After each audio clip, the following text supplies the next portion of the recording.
Today is just 16th of December 2022, and you can still see how foggy it is.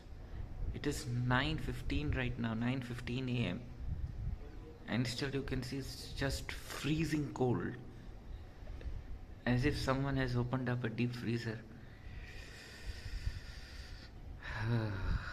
Okay, see you guys. Bye bye.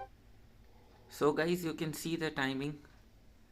It's about 9:13 a.m. in the morning, and this is how it is going to be.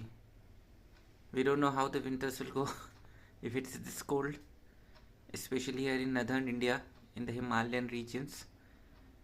Let's see how this December, January, and February month goes. See you later. Yeah. Have a safe and healthy winters.